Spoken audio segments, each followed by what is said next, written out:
And welcome on my behalf as well.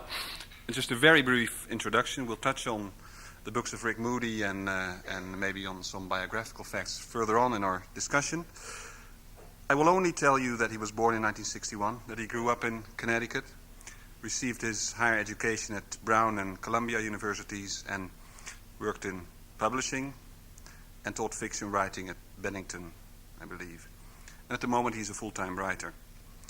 My first encounter with his work was years ago when I read a short story called The James Dean Garageband. Just to give you an impression, it's based on the assumption that James Dean isn't dead. We know that James Dean isn't dead, just like Marilyn Monroe isn't, and John F. Kennedy isn't, and Elvis isn't, of course. Anybody can think of that. But then the way he works on that, he works with that. Not only is it immediately noticeable that he has a great talent for atmosphere. The language takes you is very atmospheric. That it absorbs you in the story immediately. But in the end, you not only know what happened to James Dean, really, you also know what his music sounds like, and that is something that only a really great writer can do. Some of you might, or all of you, might have read his later work, The Ice Storm, 1994. A movie was made out of that by Ang Lee. And Purple America, the book that was just published in Holland.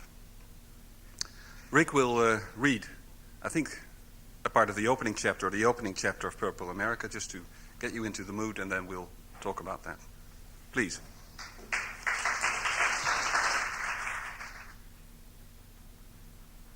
Thank you so much for coming. Thanks to Anna for having me, for paying for me to come over, and thanks to Contact for being here, and to Hans Maarten for agreeing to do this event. It's a real honor to me. I should say that last night Hans Maarten told me that this passage was show-offy. That was his comment on the opening of Purple America, and yet I'm going to forge ahead and attempt to read it to you because some people like it. And I heard it in Dutch on the radio yesterday, and it was much better in Dutch, and I lament publicly here that I cannot read the Dutch to you because I'm just not able. So I'm going to read it in English. It's only a couple of pages, and then I'll shut up for a while. And I promise that the later reading is even shorter than this one, so I'm not going to tax our patience for long readings here. So my book begins thus. Whosoever knows the folds and complexities of his own mother's body, he shall never die. Whosoever knows the latitudes of his mother's body, whosoever has taken her into his arms and immersed her baptismally in the first floor tub, lifting one of her alabaster legs and then the other over its lip, whosoever bathes her with Woolworth soaps in sample sizes, whosoever twists the creaky taps and tests the water on the inside of his wrist, whosoever shovels a couple of tablespoons of rose bath salts under the billowing faucet and marvels at their vermilion color, whosoever bends by hand her sclerotic limbs as if reassuring himself about the condition of a hinge, whosoever has kissed his mother on the part that separates the lobes of her white hair and has cooed her name while soaping underneath the breast where he was once fed, whosoever breathes the acrid and dispiriting stench of his mother's body while scrubbing the greater part of the smell away with Woolworth's lavender soaps, who has pushed her discarded bra and oversized lingerie scattered on the tile floor behind him to one side, away from the water sloshing occasionally over the edge of the tub and choking the runoff drain. Who has lost his footing on these panties, lingerie once dotted with blood of children unconceived, siblings unconceived, lingerie now intended to fit over a vinyl undergarment? Who has wiped stalactites of drool from his mother's mouth with a moistened violet washcloth? Who has swept back the annoying violet shower curtain, better to lift up his stick-figure mother and to bathe her posterior where a sweet and infantile effluent sometimes collects, causing her both discomfort discomfort and shame. Whosoever angrily manhandles the dial on the bathroom radio with one wet hand in an effort to find a college station that blasts only compact disc recordings of train accidents and large-scale construction operations. Whosoever selects at last the drummers of Burundi on WUCN, knowing full well that his mother can brook only the music of the Tin Pan Alley period and certain classics, and whosoever has then reacted guiltily to his own selfishness and turned to some light AM station featuring greatest hits of swing. Whosoever will notice in the course of his mission the ripe light of early November as it is played out on the wall of the bathroom where one of those plug-in electric candles with plastic base is the only source of illumination. Whosoever waits in this half-light while his mother takes her last bodily pleasure, the time in which her useless body floats in the warm, humid, even lapping of rose-scented bathwater, a water which, in spite of its pleasures, occasionally causes in his mother transient scotoma, ataxia, difficulty swallowing, deafness, and other temporary dysfunctions consistent with her ailment. Whosoever looks nonetheless at his Pacific mom's face in the water and knows the face he had before he was born, whosoever weeps over his mother's condition while bathing her, silently weeps, without words or expressions of pity or any nose-blowing or honking while crying, just weeps for a second like a ninny. Whosoever has thereafter recovered quickly and forcefully from despair, whosoever has formulated a simple gratitude for the fact that he still has a mother, but who has nonetheless wondered at the kind of astral justice that has immobilized her thus.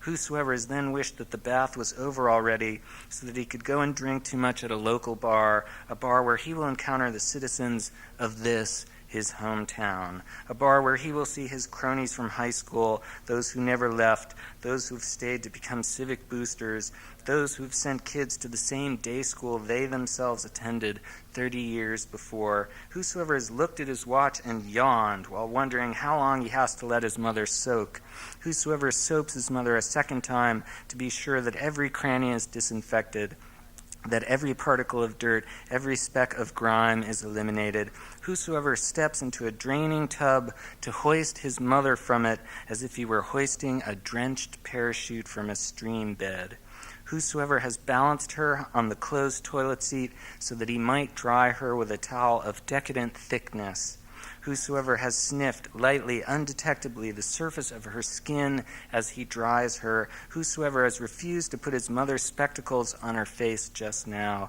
as he has done in the past when conscripted into bathing her, as he ought to do now, though in all likelihood she can only make out a few blurry shapes anyway. Whosoever wishes to prolong this additional disability, however, because when she's totally blind, in addition to being damn near quadriplegic, she faces up to the fact that her orienting skills are minimal. Whosoever slips his mother's lingerie up her legs and checks the dainty, hairless passage into her one more time because he can't resist the opportunity here for knowledge. Whosoever gags briefly at his own forwardness, whosoever straps his mother's bra onto her, though the value of a bra for her is negligible, whosoever slips a house dress over her head, getting one arm and then the other tangled in the neck hole, whosoever reaches for and then pulls the plug on the radio because the song playing on it is too sad, some terribly sad jazz ballad with muted trumpet, whosoever puts slippers on his mother's feet, left and then right, fiddling with her toes briefly simply to see if there's any sensation there, because her disease is characterized by periods in which some feeling or sensation suddenly returns to affected extremities, though never all sensation, and likewise periods in which sensation is precipitously snuffed out. Whosoever notes the complete lack of response in his mother when he pinches her big toe, and whosoever notes this response calmly, whosoever now finally sets his mother's glasses on her nose and adjusts the stems to make sure they are settled comfortably on her ears, whosoever kisses his mother a second time where her disordered hair is thinnest, and takes her now fully into his arms to carry her to the wheelchair in the doorway, whosoever says to his wasting mom, while stuttering mildly out of generalized anxiety and because of insufficient pause for the inflow and outflow of breath, "Hey, Mom, you look pretty fabulous tonight. You look like $1,000,000. Whosoever says this while unlocking the brake on the chair, whosoever then brings the chair to a stop in the corridor off the kitchen beneath a cheap imitation American Impressionist landscape that hangs in that hallway, just so that he can hug his mom one more time because he hasn't seen her in months, because he's a neglectful son, because her condition is worse, always worse. Whosoever fantasizes nonetheless about lashing her chair to a television table on casters so that he can just roll her and the idiot box with its barbiturate programming around the house without having to talk to her because he's been watching this decline for 2 decades or more and he's fed up with comforting and self-sacrifice, the very ideas make him sick. Whosoever settles her in the kitchen by the Formica table and opens the refrigerator looking for some mush that will do the job for the evening, that he can push down her throat and on which she will not spend the whole night choking as she sometimes does, so that he'll have to use that little vacuum cleaner thing, that dental tool, to remove saliva and food particles from her tiny degraded hunks of minestrone and baby food. Whosoever trips briefly over his mother's chair trying to get around it on the way to the chocolate milk in the fridge and jams his toe. Shit, sorry, Ma. Whosoever then changes his mind and fetches out a 6-pack of finest imported beer that he brought himself from a convenience store in town and pops open 1 can for himself and 1 for his mother. Whosoever then dips into his mother's beer a weaving and trembling plastic straw, whosoever then carries this beverage to his mother and fits the straw between his mother's lips, exhorting her to drink. Whosoever then tilts back his own head, emptying a fine imported beer in a pair of swallows so that he can move on to the next. Whosoever then hugs his mom again, feeling in the flush of processed barley and hops that his life is withal the best of lives, full of threat and bounty, bad news and good, affluence and penury, the sacred and the profane, the masculine and the feminine, the present and the repetitions of the past. Whosoever in this instant of sorrow and reverence knows the answers to why roses bloom, why wineglasses sing, why human lips when kissed are so soft, and why parents suffer, he shall never die. So that's the beginning.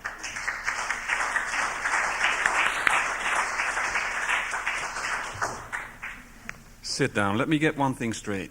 I love people who show off. All right, it's a deal. Especially when it's expertly done, like you've done. Thank you, sir. But what made me say this yesterday evening, in this passage, the opening chapter of Purple America, we are introduced to Hex Ratcliffe, is that how you pronounce it? And his mother, Hex, who is, or Dexter as he's properly called, is of course not a hero but an anti-hero. And his mother, who's a weight on his shoulder in every way. But it's also strikes me as the writer starting a book and making clear, hell, I'm one big writer, and you better know that before you start this book. Does that strike you as odd? The experience for me was that because maybe we should explain. The book doesn't go on in this. It's not. It's not quite that jazz-like for the whole 400 pages. I think the experience was of wanting to write a book. I don't know if you've ever had this experience, but I wanted to get to writing this book, and I had a lot of other commitments, and I sort of didn't address myself to it for some months. I was finishing some stories and stuff, and I felt the kind of fullness of it starting to formulate in my head, and then a period in which I wanted terribly to write, but I just wasn't allowing myself for some reason. And when I sat down, I knew how I wanted it to start with really complex, difficult to swallow bathing scene. But I had no idea. This is raising the stakes. It's after this you cannot have 100 pages of petering out. Yeah, I know. Yeah, and so when I finally sat down, I was so swollen with the need to write the book that it just tumbled out this way. So I less thought of it strategically as, an incredibly demanding, poeticized passage that will turn off some readers, and more just, I wanted so badly to write the book, and this was my sort of gift to myself as an opening, as a way in, And forcing yourself to write it. Yeah. Because I was thinking this, he shall never die. Of course the main character will die eventually, but the writer will not die if he succeeds in writing this book. Right, and that's true. And also I think of it sort of as the narrator talking a little bit, the perception, the aestheticism of life, the perception of life, is what ennobles us and allows us a certain immortality. So the narrator saying, this may be a horrible, grim situation, but in perceiving it, I allow us some latitude for hope. Shall we just, for people who have not read the book yet, summarize what it is about without giving away too much? I mean, it's sort of a, I guess, classical tragedy about a son who comes home to care for his mother, who's sort of mortally afflicted with an MS-like neurological disease, on the occasion of her husband having elected to run off and sort of leave her. So there's no one else to take care of her except the son, who's not a terribly effective guy, as even the opening makes clear, a little bit of a heavy drinker and not professionally successful, really. So it's a weekend, or a 24-hour period in which this poor guy attempts the task of caretaking his very, very ill mother.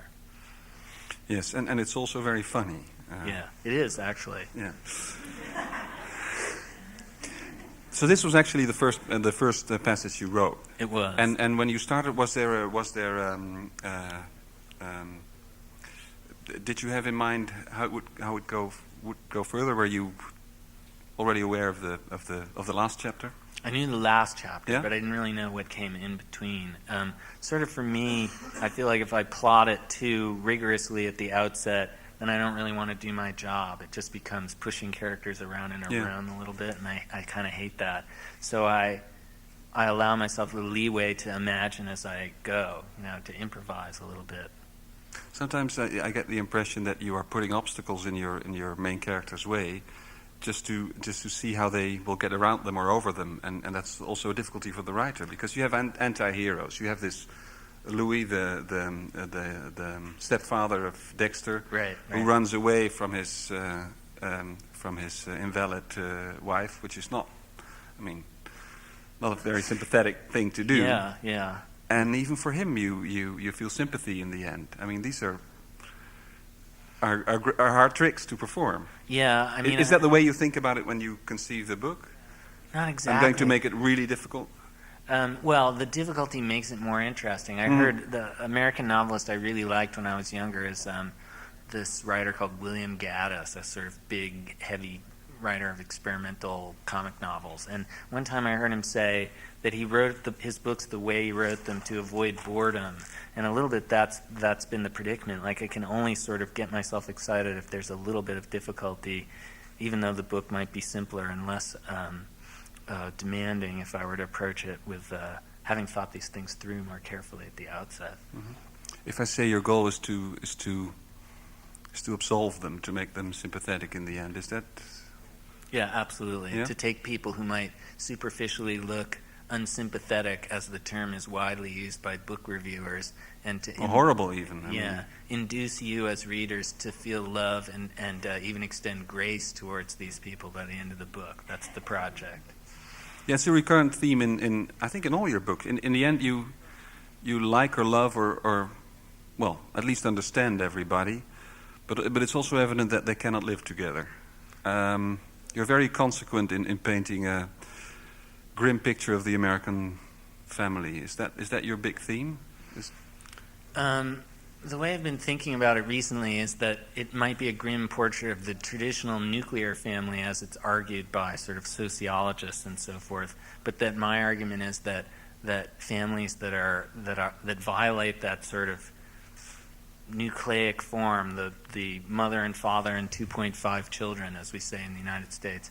Families that have different shapes, the single parents, the adopted children, the children of other races, and so forth, are perfectly good articulations of the family. That we love the family that we get, and we can't sit around lamenting that it's not the right shape, that it's not a quadrilateral. We have to love whatever we come into the world with. So I'm trying to argue for however bad the family is, whatever difficulties there are, it's still your family. So look for avenues for... But is this another way of saying I've given up on the traditional American family with all the values that are attached and...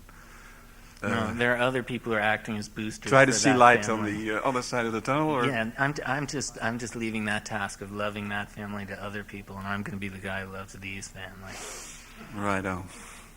There's also a nuclear plant in the everything. I should explain. Everything is leaking in this book. It's true. The family, the mother, she's incontinent.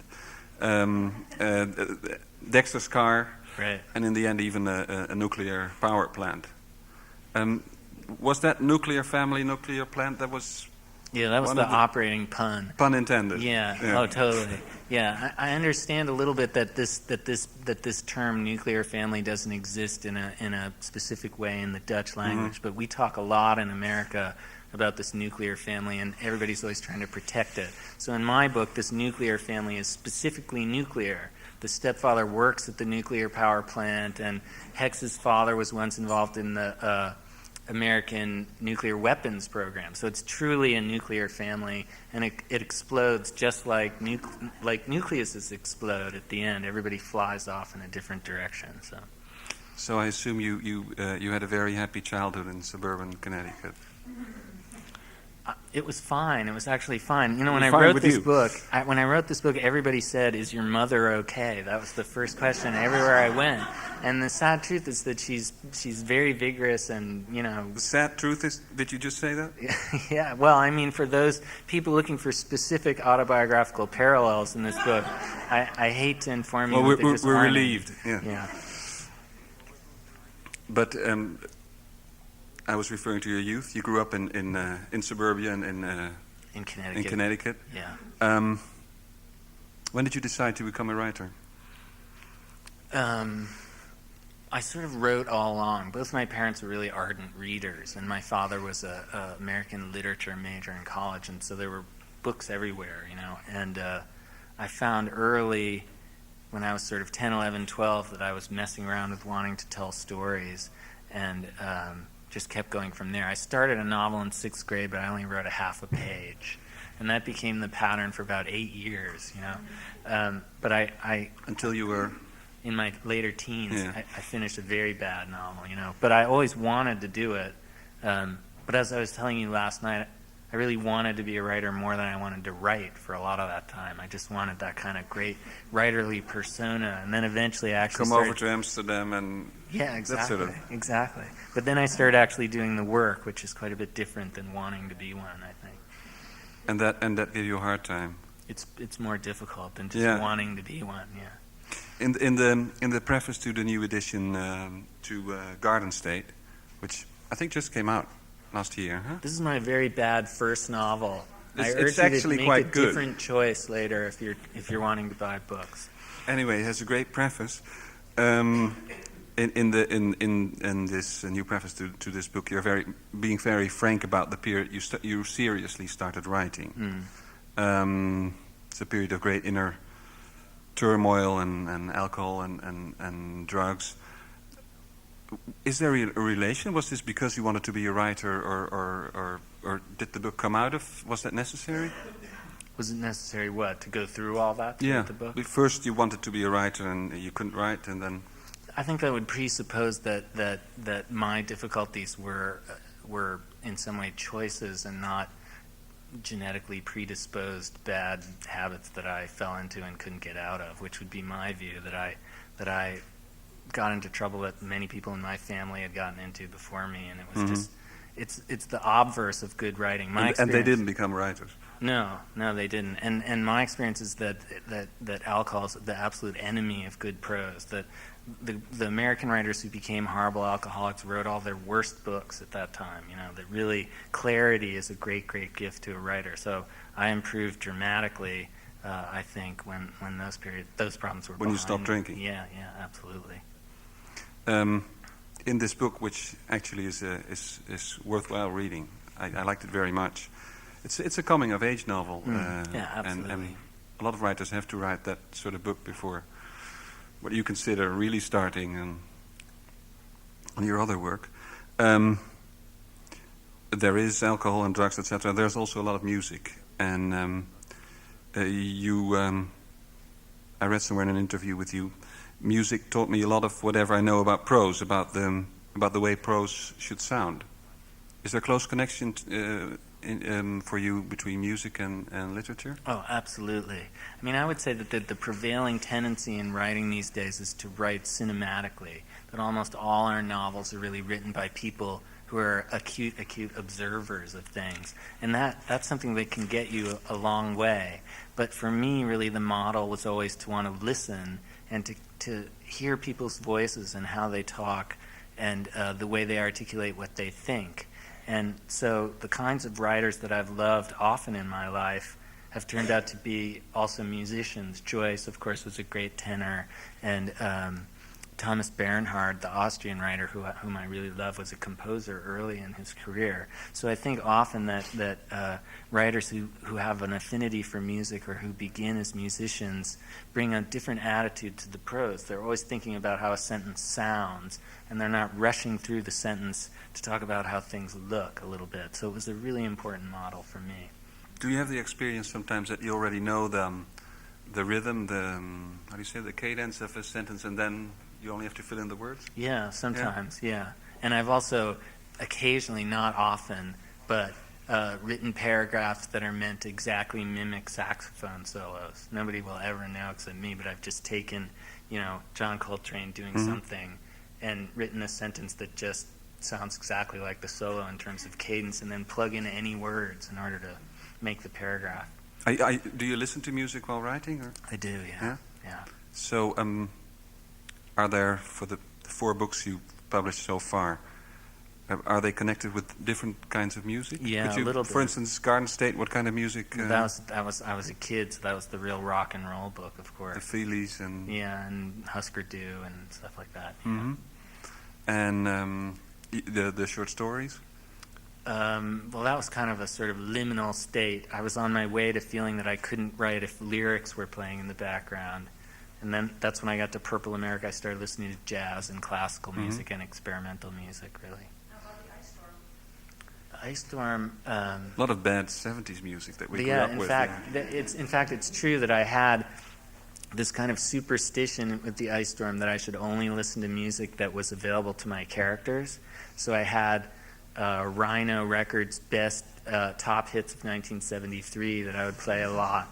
And then I had bubblegum music. Yeah. Elton John and every record that I had known from 73, like whatever the Jethro Tull record was from that year, and all that kind of stuff. It must have been horrible writing. It was really bad.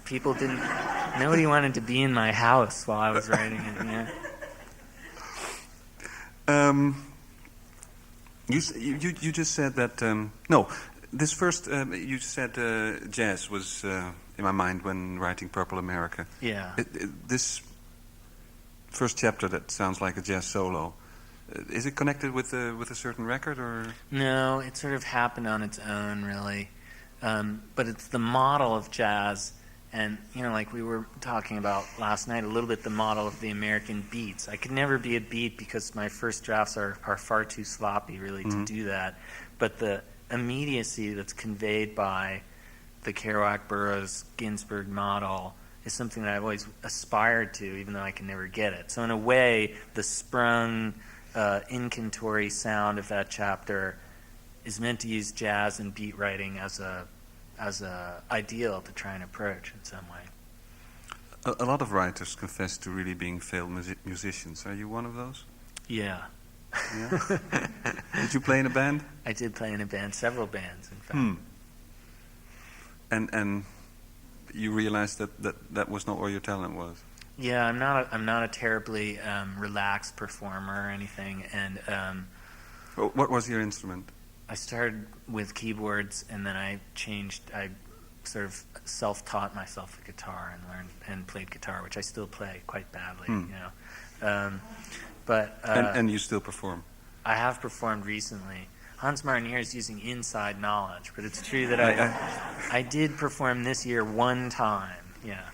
Yes. Well, I called him yesterday the John McEnroe of American literature. It's true, yeah. He's taking that back with him to the United States. Music and literature, film and literature. You just said that a lot of writers nowadays are very consider literature like cinema, are writing from images. But you're not writing from abstractions, I guess. I mean, music is abstract, and it's. No, I mean, I used the story starts with an image, and yeah, often it has started as an image for me, but voice is so imperative to how I do my job. And the voice part you get from listening to people, I think, more than going out and looking at them. You know, it's being available to sort of hear consciousness articulate itself. And that's what I really think I'm trying to do anyway, is provide a language for consciousness. And the story is just architecture. I mean, it's the scaffolding on which the language hangs, you know. So I'm all for a certain amount of being out in the real world and experiencing it and seeing it, but it's the voices that I really love. That's what I'm really drawn to. Yes, I understand. But on the other side, I realize your books are the plot is very character driven, but the characters are very much determined by place, by sense of this is where they belong. You define them with clothing and all your books practically play in suburbia. So and you cannot imagine those characters in any other place. I cannot imagine you writing in a Beckett-like, very stark way. No, so, I mean, point taken. I'll give you that much. But I still adhere to the idea that the musical aspect of language is a real starting point for it. I mean, obviously you wanna engage all the senses. I always say to my writing students, if you haven't used all 5 sentences in a paragraph, it's not a good paragraph yet. You know, and one wouldn't want to privilege one to the complete ignorance of another. But I'm saying that I feel that most writers prejudice their eyesight over their ears, and I like the ears a little bit. No, you mentioned Thomas Bernhard. I mentioned Beckett, but Thomas Bernhard. And could you imagine writing a novel where geography isn't a very strong force in the story? No, it's really important. Yeah. So your habitat is suburbia. What does that say about your characters? I think that they're sort of demographically right smack in the middle. You know, I mean, that's been the idea. Most people in the United States live in suburbs. I think I heard a figure recently that something like 80% of America lives in the suburbs.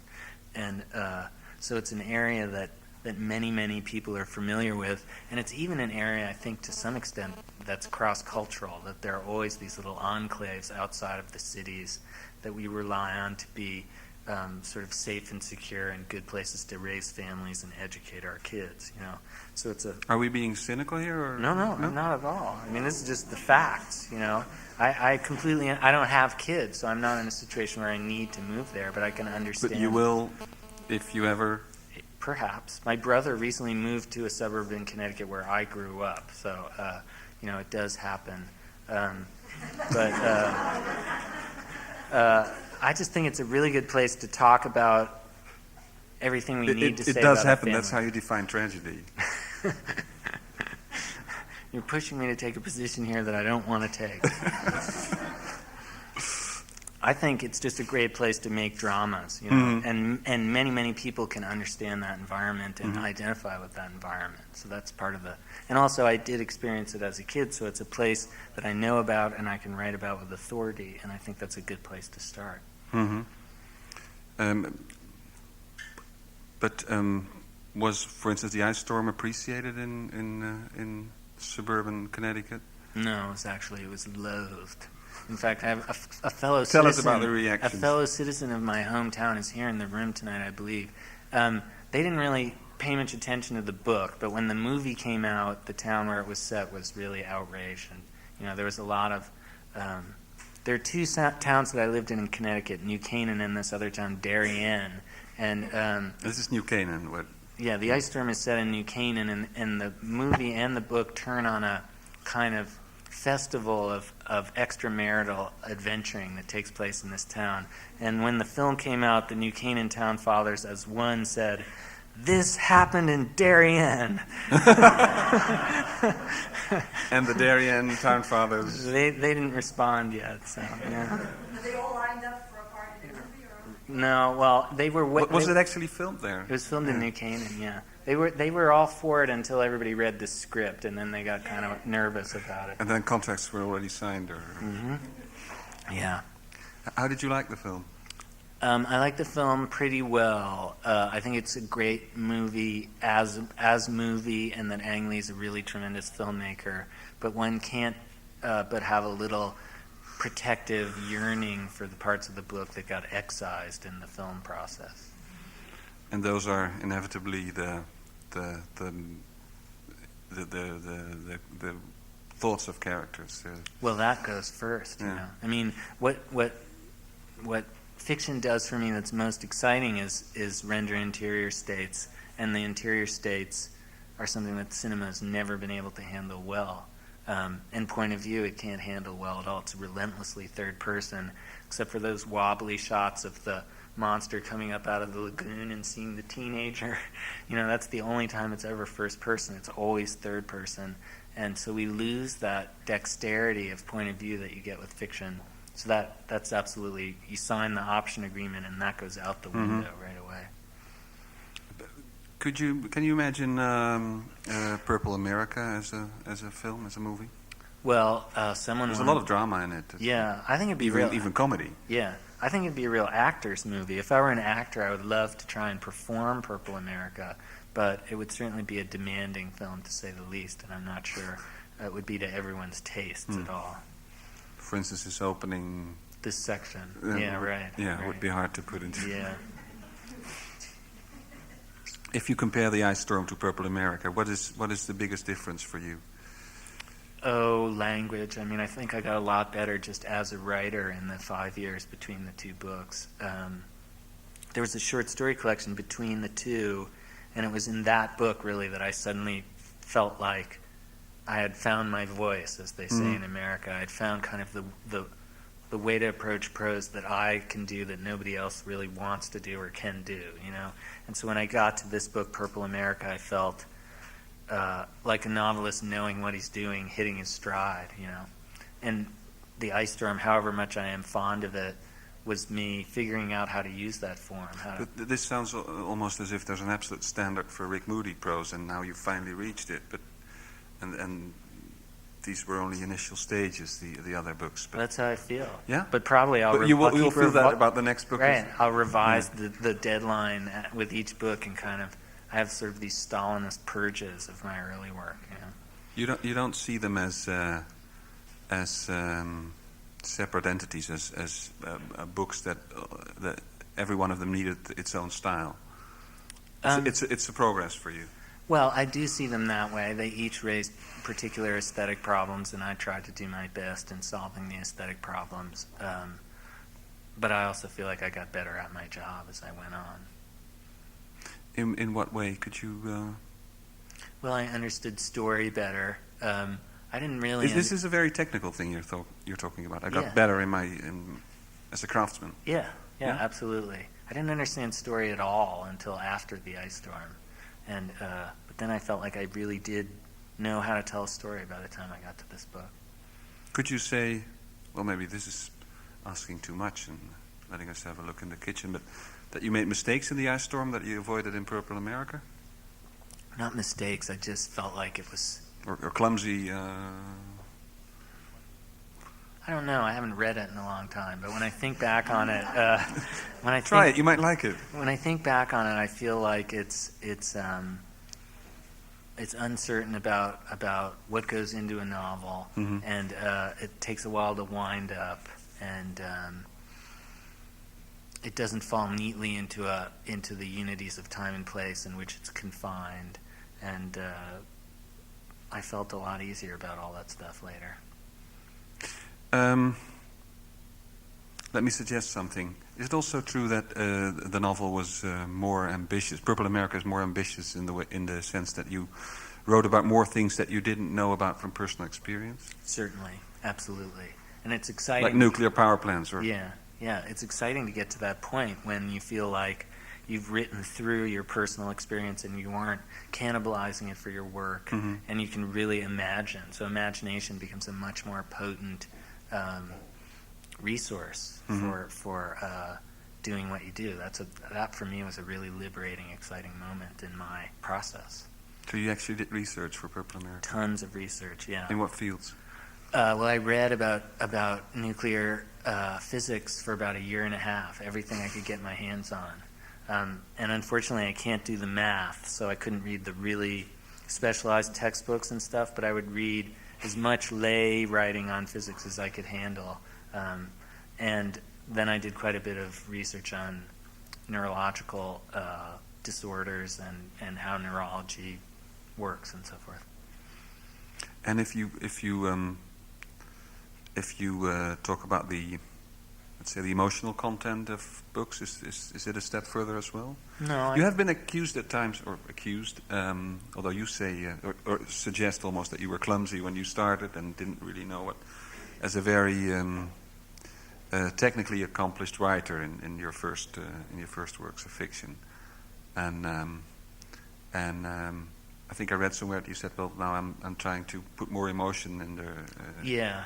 Try to be less in control, actually. Yeah, well, I think people felt that I was a little bit cerebral sometimes, thinking about form and so forth.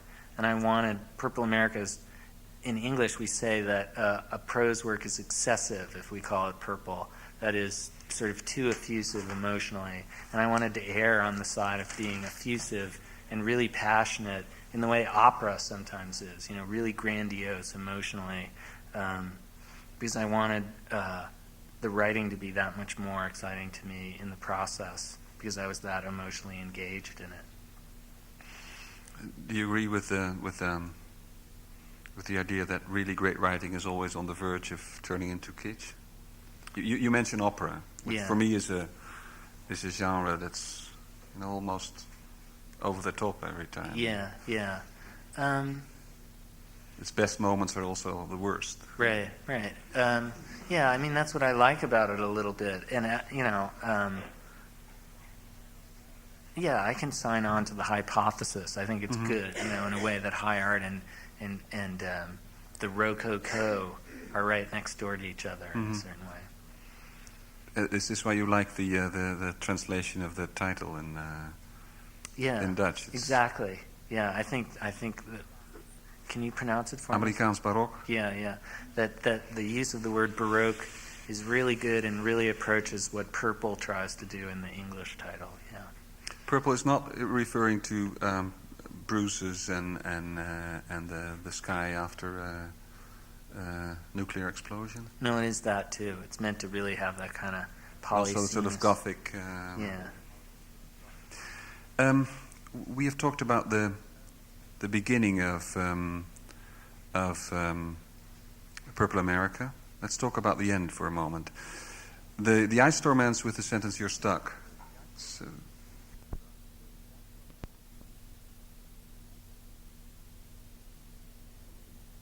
he hopes for life in suburban America.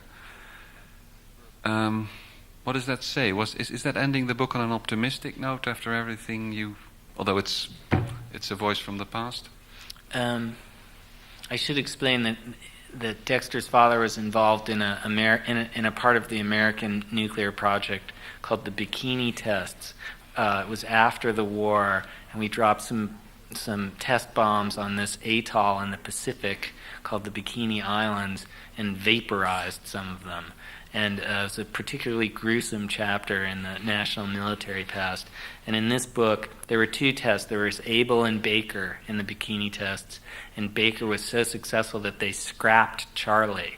But in this book, Charlie actually takes place, and he's present at Charlie, watching from one of the vessels 2 or 3 miles out. The American military at that time didn't really know about radiation sickness, so they would blow up these bombs and then put Army personnel right in the way of them.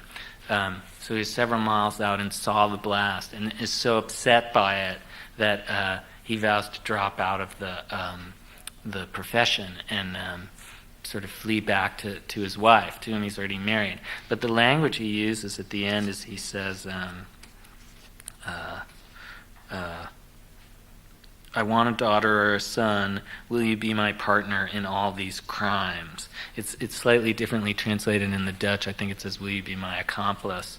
But the idea was that he already recognizes in the kind of idyllic, domestic, suburban idea. Yeah, because he says, I want to drink Irish coffee on the porch. I want to visit amusement parks. I want to get rid of our radio. I want a daughter and a son. Yeah. So it's all the ideals of middle-class America that he's longing for. Somewhat shot through with doubt and anxiety about what it is that he's been a part of already. I mean, the end is a little bit of a joke. He says his name's Alan, and the letter's signed always yours, A, which is, of course, both the A of the Scarlet Letter, a character who's doomed for life, and the A of Atomic Warhead. So it's a letter with a real kind of twist to it here. So, is the ending basically the same as in the ice storm? You're stuck. No, you're doomed. I wouldn't say doomed as much as I would say that the great ideals always have a tiny bit of corrosion about the edge of them. You know, that an ideal is engendered with its obverse right at the moment it's engendered. When you so it's not you wouldn't agree with my impression that it ends on a slightly more optimistic tone, although... No, I think it's slightly more optimistic, definitely. It's much more cruel with its characters, really, Purple America, than apart from the boy dying, than the ice storm is. How do you mean cruel? Well, every time they think they're out of their predicament, something else happens. I mean, as in this ending of the book, I mean, the guy thinks that maybe his mission is accomplished and now he can start in real life, but no way. I'm not sure I can cotton to cruel exactly, but I think certainly the ending's more optimistic than the ice storm, definitely. Do you you object to the word cruel? Do you love your characters? Absolutely, All totally. of them? Yes, yeah, everyone. Yep. And that's why you put them through such. Like they were my own family members. Right. There's a slight double meaning here. And, you mentioned the atomic bomb, and as in the ice storm, the whole suburban drama takes place within the background. Richard Nixon resigning. Do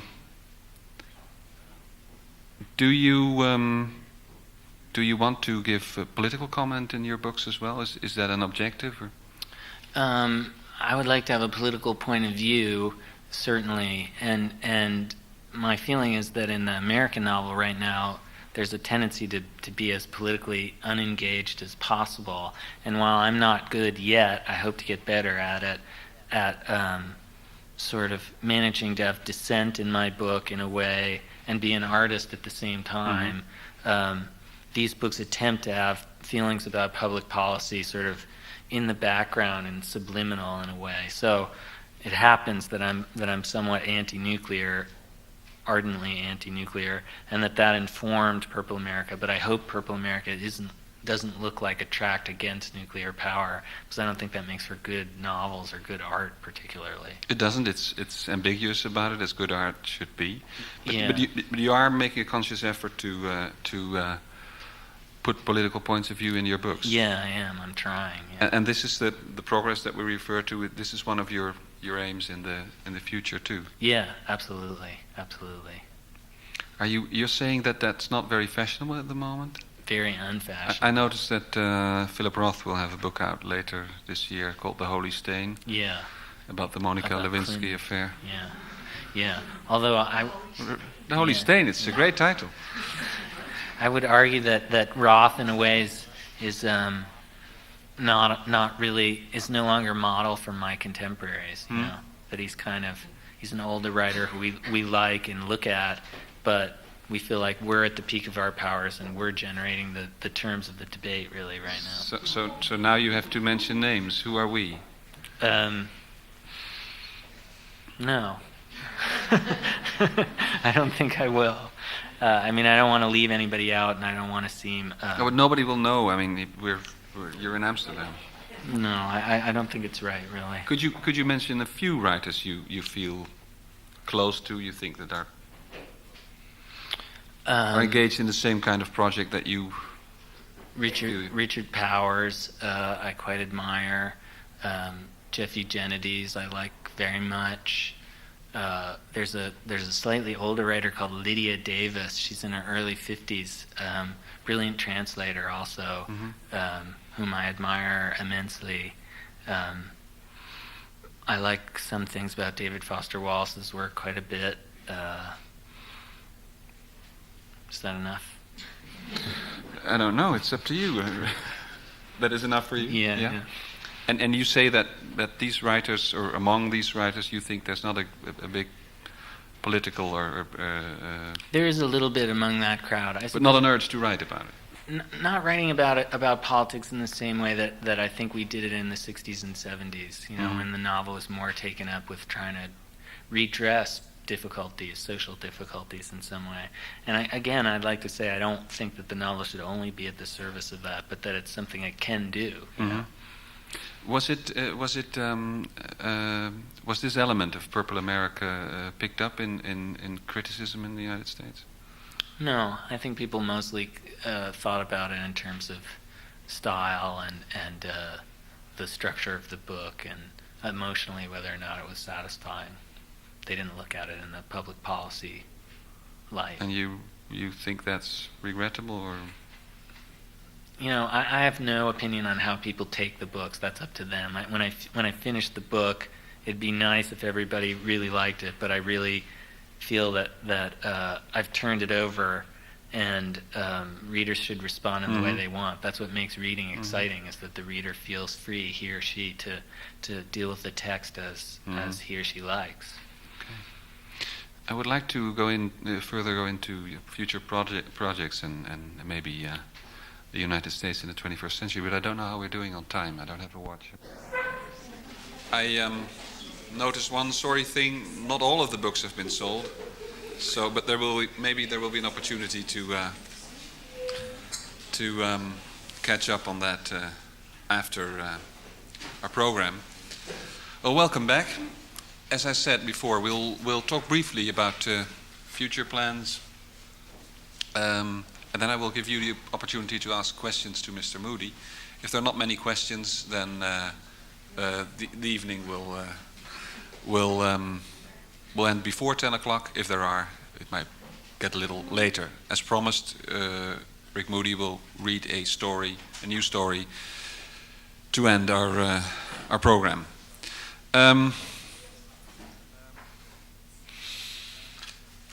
Before our little intermission, we talked about your characters, about how you have sympathy for them, how you love them, how you put them in those are my words, in all kinds of obstacles in their way, and sometimes as a writer, as a puppeteer, quite cruel to them. In the end, I think you always succeed in making us feel sympathy for even horrible characters, people who are not attractive, neither physically nor mentally. It seems almost as if you want to absolve them at the end of the book of their sins, and that's already a biblical word. I thought of the word redemption as well. Are those strange words in connection with your work? Not really. The same year that Purple America came out, I edited a book in the United States called Joyful Noise that was actually an anthology of essays by other writers about the New Testament. And I was raised in the Episcopal Church in the United States, and have at various times in my life felt closer and further from the church, but always in some way what I do has been informed by that kind of ethical bedrock that I got from that place. And Joyful Noise was an attempt to kind of deal in the present with what still seems really useful to me about the text. It's a book of reverence for the King James Bible, for the beautiful language of it. And certainly Purple America has buried in it. In fact, somebody came up to me at the break and said that the opening passage sounds biblical to them. Yeah. And there is a specific textual gloss for the passage, which is the first line of the Gnostic Gospel of Thomas, which goes, whosoever knows or understands these sayings, he shall never die. So it's kind of a riff on that biblical passage. A riff. As Jazz. it were, yeah. And much of the book, in a way, tries to take that kind of Gnostic point of view, that we all can understand spirituality on some level. We don't need to have it dictated to us. That there's a constant yearning in people for those kinds of, for that kind of information. So you don't shy away from these terms. So they're for a writer as you are. I mean, you studied literature and you teach literature and writing. Raised in modernism, and writing the books you write, who I think most people will not associate with an interest in religion or religious feeling. It's odd. Yeah, although the great American writer Flannery O'Connor, was a quite faithful Catholic writer, and in her I'm book, not saying that writers can't be Catholics or I know, Christians, but I know. in the case of Flannery O'Connor, it's certain, but it shows. Yeah, It shows in her writing. I agree that it shows, but always it's the worst person in an O'Connor story who's the Christ figure. There are all these little allegories, and the really wretchedest ones are the ones that carry the actual burden of being Christ in her work. And so she does a similar thing, which is to invite you to try and find grace, though you may not want to get involved in that process at all. So I'm more of a pagan than O'Connor is. But you're not quite Thomas Bernhard. No, I'm not. I mean, well, maybe you want to explicate that further, that point. Yes, maybe I want to pose a question about that. Could it be that it's a generational thing, that a generation of writers who's 20 or 30 years older had a problem with religion, while for our generation it's so unburdened that we might feel free to write about it? And yeah, I hope so, certainly. I mean, I think among my acquaintances, having a religious inquiry going on in my life and my writing is not cool. That in the sort of common parlance, it's surprising, and people occasionally don't know what to make of my interest in talking about these things. But it's just who I am. And because it's who I am, it's informed the work. And I think it's good for literature, because spiritual engagement and literature both have eternal thinking to them in some way, or thinking that outlasts our brief term here on this earth. And I think that's good. do you think of the writer as a priest-like figure? I do, sort of, yeah. Who gives eternal life to his characters? Yeah. I mean, not in a sense that, I don't mean that at all to sound, spiritually prideful in some way, but that one of the little shreds of activity that we can perform here on earth, given to us to experience some kind of understanding for the immensity of all creation, is making little stuff like this, making a painting or making a book. And it helps us to have more pity for the guy who had to make all this stuff and we who trod upon it. Little offerings to an unknown God. Yeah, whatever he, she, it is. But you still said it's uncool to think that way. The book you edited, I haven't read that. Joyful Noise is the name of the collection of stories. Essays. Are there yes, essays? Are there uncool people writing in there, or are they cool in the sense that they only write about the style of the King James Bible and not about the content? No, everybody gets dirty, they like get in there and mess around with the actual text, which is what's exciting, and it was exciting that so many people were willing to take up the challenge. I, for one, found it a little terrifying to really get in there and I took one of the parables and just sort Which of... one? You contributed to it yourself. I wrote the introduction, Yeah. but I did a little interpretation of what's called the parable of the hidden treasure, which is a guy goes out into some acres, finds buried treasure, and takes all his money and buys the land so that he can have the treasure. And then Jesus says, heaven is like that. And the great thing about it is that the guy stole the treasure and he still gets into heaven. That heaven is like this guy who stole the treasure, which means that you can be a miscreant and still grace can be extended to you. Oh, but this is central to the Bible, I think. Yeah. It's the vexing story of the two brothers, Right. The Yeah. one who squanders the money and Right, exactly. gets the party. Yes, it's very unfair. But can you imagine religion playing a role, an important role in one of your next books? Yeah, certainly. Writing an uncool book, so to speak. I think I can manage to be cool and write about it. That's what I'm hoping, at any rate. So Yeah. you're raising the stakes again. The idea... I have an idea for a book that's really centrally about these kinds of things. I have two real ambitions: to write a longer book and to write a book that has international landscape in it as opposed to just an American landscape. But this...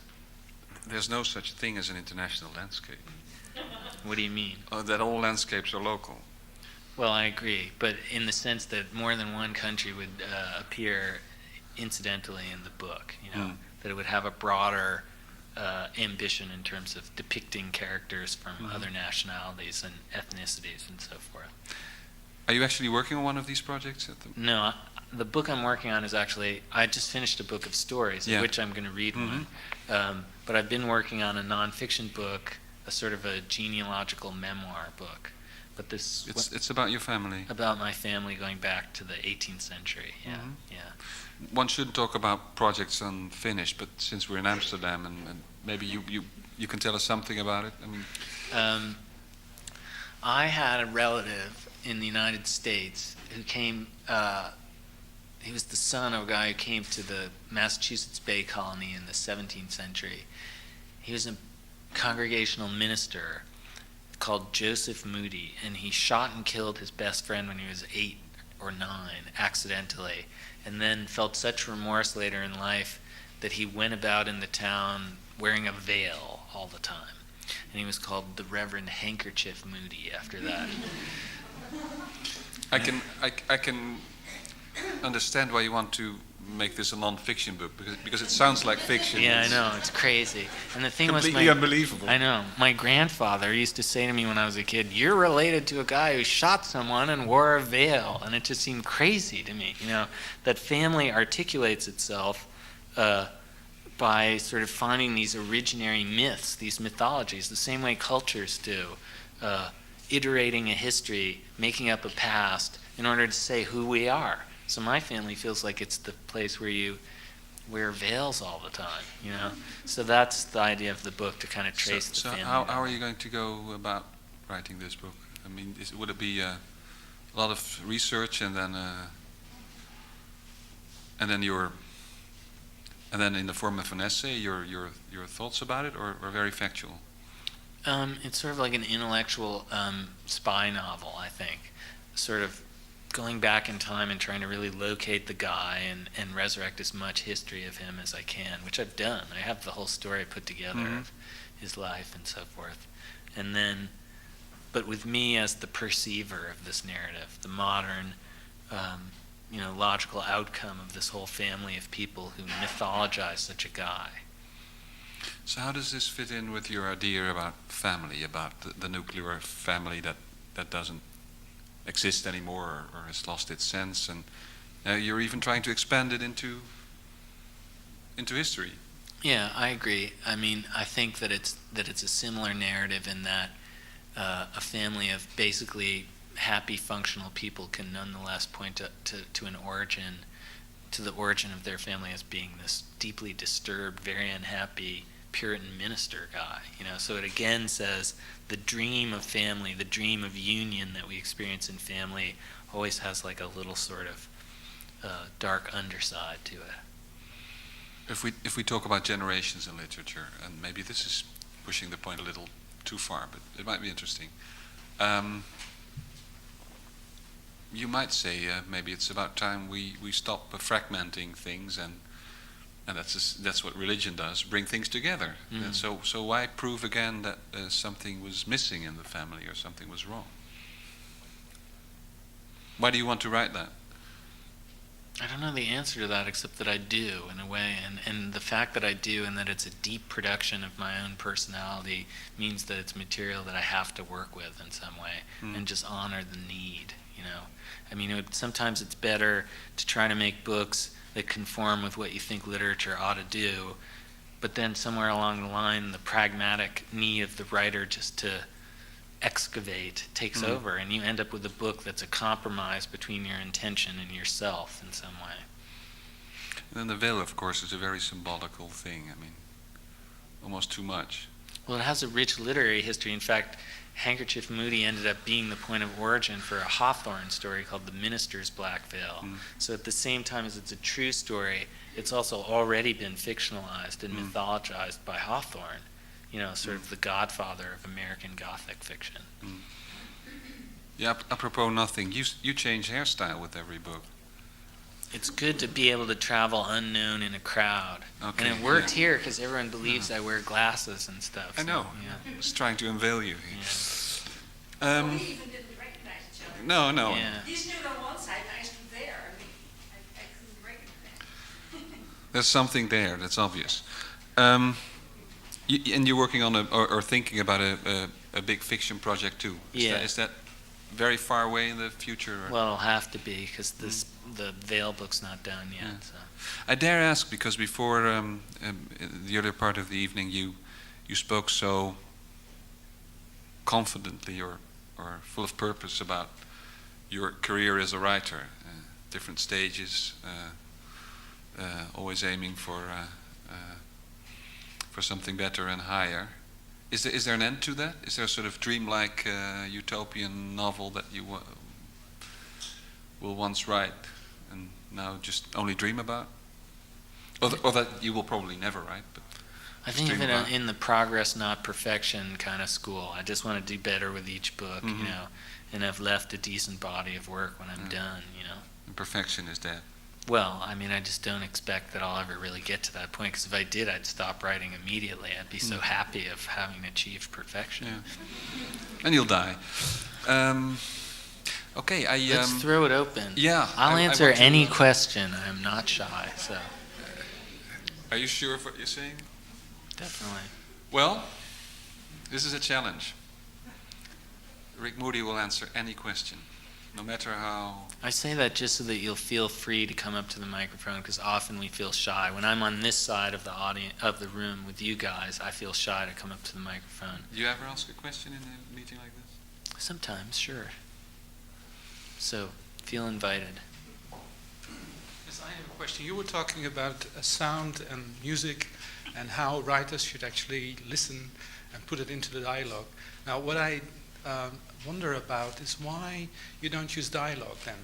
Because there's hardly any dialogue in your latest book, right? Yeah, I would only quarrel with your interpretation of what I said in that I wasn't insisting only that it go in dialogue. In my case, the narrative voice, the narrators are often really specific characters. In The Ice Storm, it turns out that Paul has narrated the entire book, although he's concealed himself until... Oh man, I just ruined the end of the book. Sorry. Anyway. I didn't hear that. Anyway, I think of the narrators as being really specific people. And so the voices of the narrative and the kind of vocabulary that goes into that I give a certain amount of thought. In Purple America, there are a number of sort of debased languages that become the narrator's voice. There's a chapter all in medical descriptions. So when the character walks in the room, the book says he weighed 75 pounds and he was addicted to cigarettes, and he had dermatitis or whatever. So it's all written in that kind of vocabulary of medical language. So I'm always thinking about how discourses sound and looking for ways to get that in. The reason there's less dialogue, I think, is just that the narrators have kind of swamped the dialogue a little bit. But it's actually an area where I'm trying to move back the other direction, and some of the newer short fiction has lots more dialogue. One question that maybe is a little related to that. You use a lot of what we call in Dutch cursief. I don't know what it's Italics. called. Italics. Yeah. And I couldn't figure out the system. Could you explain that, where you use it and what you use it for? Because to me, it was the first 50 pages. It irritated me a lot. Because it's like shouting in an email using capitals. Yeah.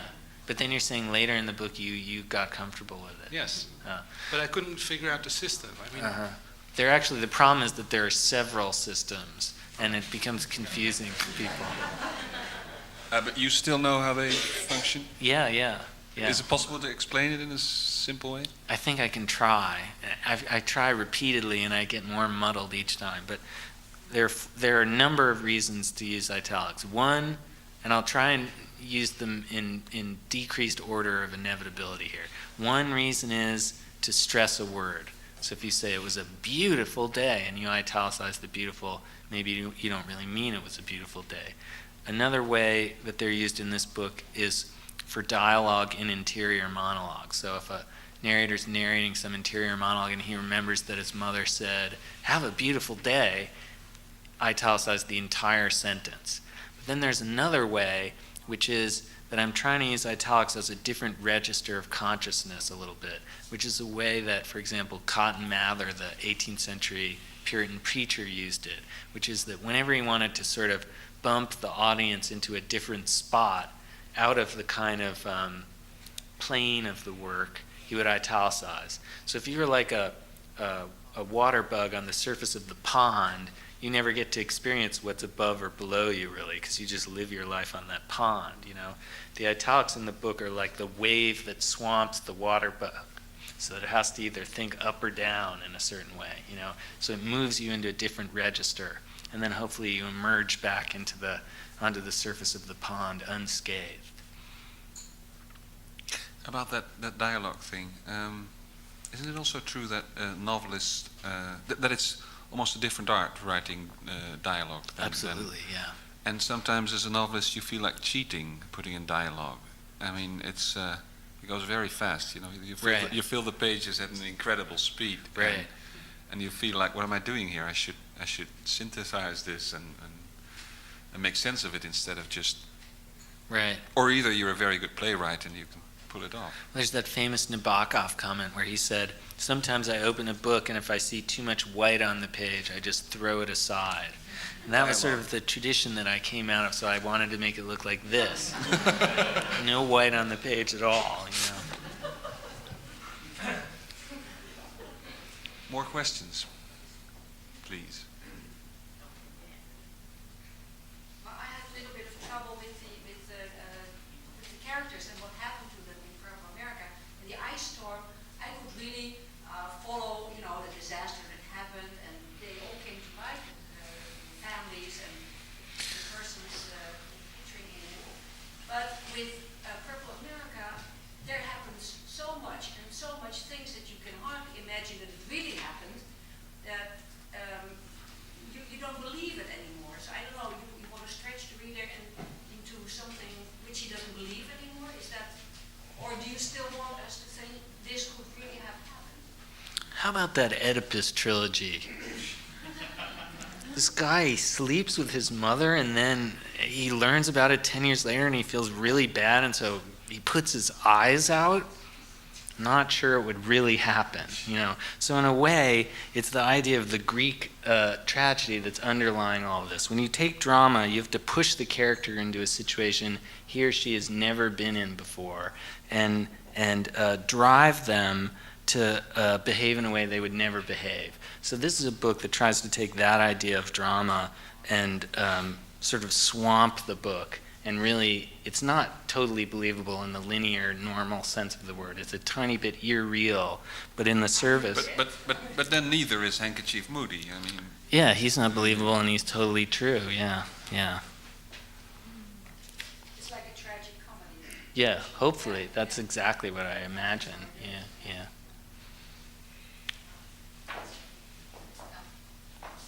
Was there first. Come on up. Come on down, as they say. Well, this maybe goes to Anna's point, because I want to ask you, Rick, do you subscribe to the idea that American suburbia is a mythical place, and that part of the tension in your books and stories and other contemporary American writers is that there's this mythical ideal that doesn't exist? And go back to Anna's question about the tragedy, is that perhaps there's a sense that American suburbia is a safe place where, what Rick was saying, where we can raise our children, where nothing will happen to us, whereas in the ice storm then a child does die at the end. That mythical place doesn't exist. There's a tension between the big bad city and American suburbia. And maybe Yeah, it's true. I think that a lot of the problems of the city have been brought to the suburbs, and so it's not the pure 50s ideal of the suburbs, that we're always lapsed and fallen away from that 50s ideal. I find now that the suburbs don't have the kind of ethnic homogeneity that they had when we lived there when we were kids, and that's great. That's been eliminated, and so now there's more diversity, and that's got to be good for the schools and all that kind of stuff. So they've certainly changed a little bit, but I think always that the ideal carries violence with it, that the notion of the ideal is always a little bit violent, and if you really go to the place and experience it, that you always find that there is that tension there that you're describing. Well, and the disappointment, because again, it's this ideal that you think is going to be there, and it's not exactly what. Right. It doesn't live up to what you thought it was going to do. Yeah. Okay. You call it Garden State, but it's really pretty grim. Right. It's not garden-like. Yeah. Yeah. I mean, that's, I suppose, the irony of that title. Okay. Thank you. Thanks. Gentleman over I here. was going to ask you, how do you write? What is your writing style? Do you sit every day and make sure you write something and then revise it once a month? I used to do that. That was the early thing. I had a teacher who said that you had to write 1,000 words a day. And so I would try to do that, and I'd sit down, I really would go until I thought I had it, and then I'd stop. But as I went on, I sort of felt like it would be better for the reader if I only wrote when I was feeling really joyful about writing. Like instead of turning into a thing like vacuuming or something, that it should be that I sat down when I was really feeling excited, you know. So now I have a little bit of that attitude about let the thing happen instead of wearing the hair shirt, you know. Excuse me, you only vacuum when you really feel joyful about vacuuming? No, I don't know how the sentence ended up that way. But you know what I do is that I often vacuum before writing. How does that connect? Because I'll do anything to try not to write, so I want to make sure the apartment's spick and span before I sit down, yeah. So you live in very clean surroundings? Pretty much. Any more questions? You were talking about using music and writing paragraphs, and then you would just kind of go back and fill in the words according to Marcellus or to Coltrane or whoever. But there's one specific word, and maybe it's a personal thing because it's kind of haunted me, but snuffed out. When was the first time you heard that? Or like, do you have any recollection of hearing it for the first time? And how did it make it into that little passage in the beginning of the book that just jumped out at me? Gosh, I can't remember exactly, but now you're thinking of it. I'm thinking of some song that uses that in there. What is the context here? Where he says that, it's in this passage, something about the mother. We don't have to, here it is. And likewise, periods in which sensation is precipitously snuffed out. When I wrote it, I was at this artist colony in New Hampshire called McDowell, and we had fireplaces in our room and stuff, and it may be that I was really thinking literally of how one puts out a fire at that moment. I was thinking about snuff movies, but... No, I think more of the other. Like the altar boy putting out the candle. Yeah, but it's extinguishing life. Yeah. I can sense the room beginning to get restive. How long time did you spend on developing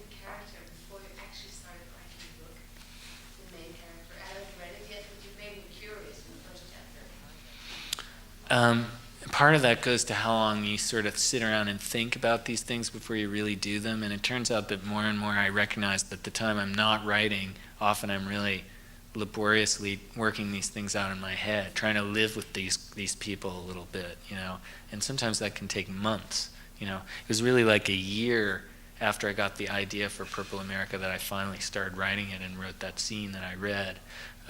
So in a way, I would say I thought about it like that. I don't do, although I've advised other student writers occasionally to interview the character so that you really get to know him. Like, say, Hex Rateliff, did you ever cheat on your taxes? Or do you use a toothbrush with hard bristles or soft bristles? And then you really know things about that guy. But I tend to work in a more impulsive kind of way, where I just think about him for a really long time, and he begins to reveal himself to me a little bit. Do you still teach writing? Sometimes, yeah. Is it fun? Does it give something back to you as a teacher? Yeah, because you have to articulate your own positions, and so you have to have thought them out and be able to defend them a little bit. So it's good for me. And it keeps you from writing. Yeah, that's right. That too, along with vacuuming. Yeah. All right, I'm going to read this thing and then we'll go. So okay. But first, you're going to tell us what the title of the story collection will be, when it will come out. The story collection is called Demonology. It's coming out in the U.S. in January 2001, and the U.K. also. Why demonology? Because every character in the book has a lot of demons. Okay. The Black Veil. Yeah. This story, I should say, I selected especially for Hans Maarten because it's about twins. Thank you very much. Actually, it's too much like the Purple America passage a little bit. It's kind of dense. It's called Boys. Boys enter the house. Boys enter the house. Boys. Boys, and with them ideas of boys, ideas leaden, reductive, inflexible, enter the house. Boys, 2 of them wound into hospital packaging, boys with infant pattern baldness, slung in the arms of parents, boys dreaming of breasts, enter the house. Twin boys, kettle on the boil, boys in hideous vinyl knapsacks that young couples from Edison, New Jersey wear on their shirt fronts, knapsacks coated with baby saliva and staphylococcus and milk vomit, enter the house. 2 boys, one striking the other with a rubberized hot dog, enter the house. 2 boys, one of them striking the other with a willow switch about the head and shoulders, the other crying, enter the house. Boys enter the house speaking nonsense. Boys enter the house calling for mother. On a Sunday in May, a day one might nearly describe as perfect, an ice cream truck comes slowly down the lane, chimes inducing salivation, and children run after it, not long after which boys dig a hole in the backyard and bury their younger sister's dolls 2 feet down so that she will never find these dolls, and these dolls will rot in hell, after which boys enter the house. Boys trailing after their father like he's the second goddamned coming of Christ goddamned Almighty, enter the house, repair to the basement, watch baseball.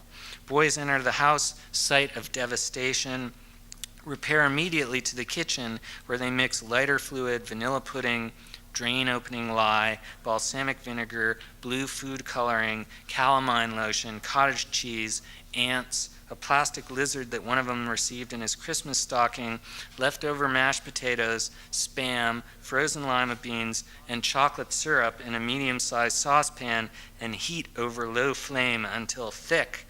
Afterwards, transferring the contents of this saucepan into a Pyrex lasagna dish, baking the Pyrex lasagna dish in the oven for 19 minutes before attempting to persuade their sister that she should eat the mixture. Later, they smashed 3 family heirlooms, the last a glass egg, intentionally in a 2.5-hour stretch, whereupon they are sent to their bedroom until freed, in each case 13 minutes after. Boys enter the house starchy in pressed shirts and flannel pants that itch so bad. Fresh from Sunday school instruction, blonde and brown locks respectively plastered down, but even so with a number of cowlicks protruding at odd angles. Disconsolate and humbled, uncertain if boyish things, such as shooting at the neighbor's dog with a pump-action BB gun and gagging the fat boy up the street with a bandana and showing their shriveled boy penises to their younger sister, are exempted from the commandment to love the Lord thy God with all thy heart and with all thy soul and with all thy mind and thy neighbor as thyself. Boys enter the house in baseball gear. Only one of the boys can hit, in their spikes, in mismatched tube socks that smell like Stilton cheese. Boys enter the house in soccer gear. Boys enter the house carrying skates. Boys enter the house with lacrosse sticks, and soon after, tossing a lacrosse ball lightly in the living room, they destroy a lamp. One boy enters the house sporting basketball clothes, the other wearing jeans and a t-shirt.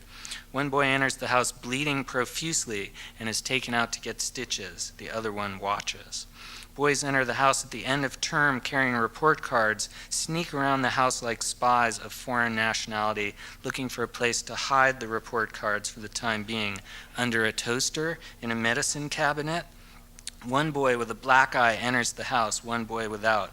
Boys with acne enter the house and squeeze and prod large skin blemishes in front of their sister. Boys with acne treatment products hidden about their persons enter the house. Boys, standing just up the street, sneak cigarettes behind a willow in the Ely's yard, wave smoke away from their natural fibers, hack terribly, experience nausea, enter the house. Boys call each other retard, homo, geek, and later necklace thug and theater fag, and enter the house, exchanging further epithets. Boys enter the house with nose hair clippers, chase sister around the house, threatening to depilate her eyebrows. She cries. Boys attempt to induce girls to whom they would not have spoken only 6 or 8 months prior to enter the house with them. Boys enter the house with girls, efflorescent and homely, and attempt to induce the girls to sneak into their bedroom as they still share a single bedroom. Girls refuse. Boys enter the house, go to separate bedrooms. Boys with their father, an arm around each of them, enter the house, but of the monologue preceding and succeeding this entrance, not a syllable is preserved. Boys enter the house, having masturbated in a variety of locales. Boys enter the house having masturbated in train station bathrooms, in forests, in beach houses, in football bleachers at night under the stars, in cars, in the shower, backstage, on a plane. The boys masturbate constantly. Identically, 3 times a day in some cases, a desire like a madness upon them at the mere sound of certain words that sound like other words. Interrogative, reminding them of intercourse. Beast, reminding them of breast, sects, reminding them of sex, and so forth. The boys are not very smart yet, and as they enter the house, they feel, as always, immense shame at this self-abusive cogitation, seeing a classmate, seeing a billboard, seeing a fire hydrant, seeing things that should not induce thoughts of masturbation, and then thinking of it anyway. Boys enter the house, go to their rooms, remove sexually explicit magazines from stashes, put on loud music, feel despair. Boys enter the house worried. They argue. The boys are ugly. They are failures. They will never be loved. They enter the house. Boys enter the house and kiss their mother, who feels differently now that they have outgrown her. Boys enter the house, kiss their mother. She explains the seriousness of their sister's difficulty, her diagnosis. Boys enter the house having attempted to locate the spot in the yard where the dolls were buried 8 years prior without success. They go to their sister's room. They sit by her bed. Boys enter the house and tell their completely bald sister jokes about baldness. Boys hold either hand of their sister, laying aside differences, having trudged grimly into the house. Boys skip school, enter the house, hold vigil. Boys enter the house after their parents have both gone off to work, sit with their sister and with their sister's nurse. Boys enter the house carrying cases of beer. Boys enter the house very worried now, didn't know more worry was possible. Boys enter the house carrying controlled substances, neither having told the other that he is carrying a controlled substance, though an intoxicated posture seems appropriate under the circumstances. Boys enter the house weeping, and they hear weeping around them. Boys enter the house embarrassed, silent, anguished, keening, afflicted, angry, woeful, grief-stricken. Boys enter the house on vacation. Each clasps the hand of the other with a genuine warmth, the one wearing dark colors and having shaved a portion of his head, the other having grown his hair out longish and wearing uncharacteristically a tie-dyed shirt. Boys enter the house on vacation and argue bitterly about politics. Other subjects are now no longer discussed. One boy supporting the Maoist insurgency in a certain Southeast Asian country, one believing that to change the system, you need to work inside it. One boy threatens to beat the living shit out of the other, refuses creme brulee, though it is created by his mother, in order to keep the peace. One boy writes home and thereby enters the house only through a mail slot. He argues that the other boy is a crypto-fascist, believing that the market can seek its own level on questions of morals and ethics. Boys enter the house on vacation and announce future professions. Boys enter the house on vacation and change their mind about future professions. Boys enter the house on vacation, and one boy brings home a sweetheart but throws a tantrum when it's suggested that the sweetheart will have to retire on the folding bed in the basement. The other boy, having no sweetheart, is distant and withdrawn, preferring to talk late into the night about family members gone from this world. Boys enter the house several weeks apart. Boys enter the house only on days of heavy rain. Boys enter the house in different calendar years, and upon entering, the boys seem to do nothing but compose manifestos for the benefit of their parents. They follow their mother around the place, having fashioned these manifestos in celebration of their brand new independence. Mom, I like to lie in bed late into the morning watching game shows. Or, I'm never going to date anyone but artists from now on, mad girls, dreamers, practicers of black magic. Or, a man should eat bologna, sliced meats are important. Or, an American should bowl at least once a year. But these manifestos apply only for brief spells, after which they're reversed or discarded. Boys don't enter the house at all, except as ghostly after-images of younger selves, fleeting images of sneakers dashing up a staircase, soggy towels on the floor of the bathroom, blue jeans coiled like asps in the basin of the washing machine. Boys as an absence of boys, blissful at first. You put a thing down on a spot, put this book down, come back later, it's still there. You buy a box of cookies, eat 3 cookies, later 3 are missing. Nevertheless, when boys next enter the house, which they ultimately must do, it's a relief. Even if it's only in preparation for weddings of acquaintances from boyhood. One boy has a beard neatly trimmed, the other has rakish sideburns, one boy wears a hat, the other boy thinks hats are ridiculous. One boy wears khakis pleated at the waist, the other wears denim, but each changes into his suit, as though suits are the liminary marker of adulthood.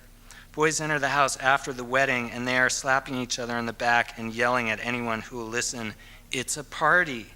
One boy enters the house carried by friends, having been arrested after the wedding for driving while intoxicated. Complexion ashen. The other boy tries to keep his mouth shut.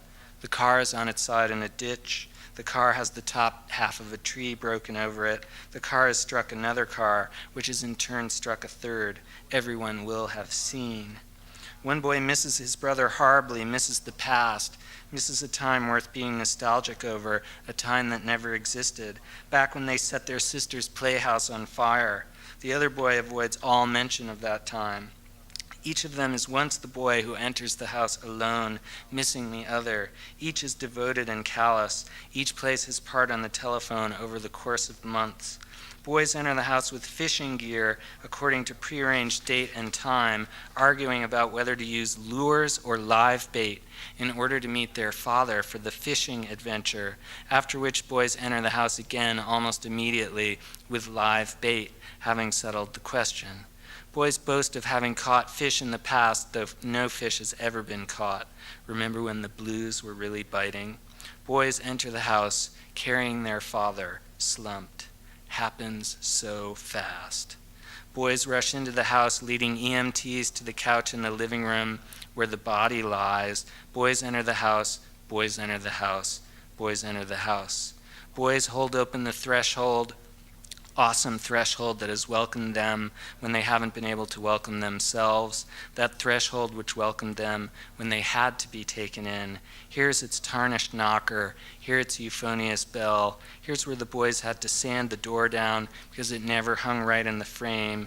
Here are the scuff marks from when the boys were on the wrong side of the door, demanding. Here's where there were milk bottles once from the milkman. Here's where the newspaper always landed. Here's the mail slot. Here's the light on the front step, illuminated.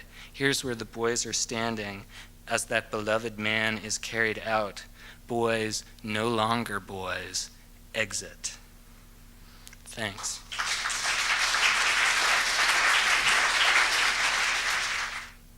Very much Rick Moody and Hans Maarten van der Brink. This was a poem you were just reciting. And you did a wonderful job. Your conversation and the rich use of language gave us really great pleasure. And your books, no doubt, will continue to do so in the future. Ladies and gentlemen, thank you for having been here or for being here. 15 March, Paul Theroux will speak on our program with... kan even niet op de naam komen. Tracy Metz, yeah. On 28 March, a special event will take place with Michael Ignatieff and Louise Arbour, together with the Canadian ambassador has initiated it. It will be co-organized with Vrij Nederland and the John Adams Institute. Information is in the hall. And in April, David Grossman will speak and be in conversation with Otto van der Gablenz. Thank you for your presence here tonight. Please stay for a drink and hope to see you again.